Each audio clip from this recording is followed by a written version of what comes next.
ক্রিকেটে পারফরম্যান্সই সবকিছুর চাবিকাঠি। যে ক্রিকেটারকে দলে নেওয়াতে দেওয়া হয়েছিল বয়কটের ঘোষণা, শেষ রাতে তাকেই আপন করে নেওয়ার চেষ্টায় দিল্লি সমর্থকেরা।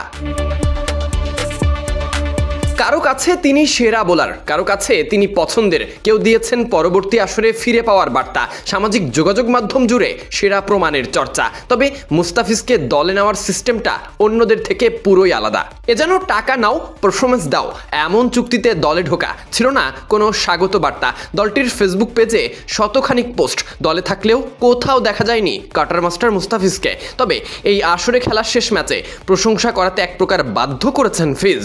নতুন করে জায়গা করেছেন ভারতীয় সমর্থকদের মনে। তারকারা যেভাবে ফিরে আসে, আলোচনা সমালোচনার ঢেউ পাড়ি দিতে জানে, মুস্তাফিজ সেটাই করে দেখিয়েছেন আইপিএলে। শেষ রাতে পাঞ্জাবের বিপক্ষে দিল্লির একাদশে বল হাতে 4 ওভারে মাত্র 33 রান দিয়ে 3টি মূল্যবান উইকেট তুলে নেন বাংলাদেশি পেসার। এরপর বয়কট প্রসঙ্গ উল্টে এখন পরবর্তী আসরে মুস্তাফিজকেই চাই দিল্লি সমর্থকেরা। মাত্র 3 ম্যাচের জন্য আইপিএলে ডাক পেয়েছিলেন মুস্তাফিজুর রহমান। ভাগ্য একটু সহায় হলে ম্যাচ সংখ্যা বাড়তে পারত। তবে এবছর ফিজকে খেলাতে কত শত পরিকল্পনা, নীরব সোশ্যাল মিডিয়া, কমেন্ট বক্সে বাংলাদেশি তারকা ক্রিকেটার সহ দিল্লির ম্যাচগুলো বয়কটের ঘোষণা।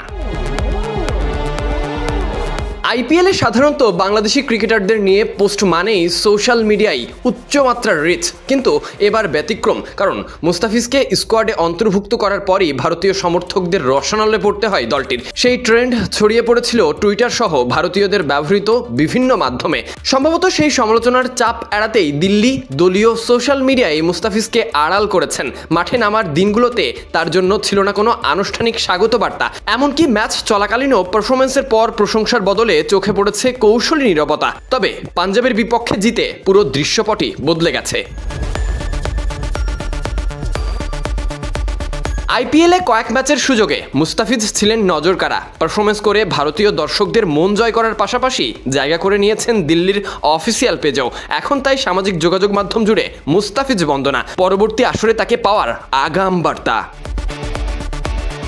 Sadiq Ahmed Sunny, BD cric time.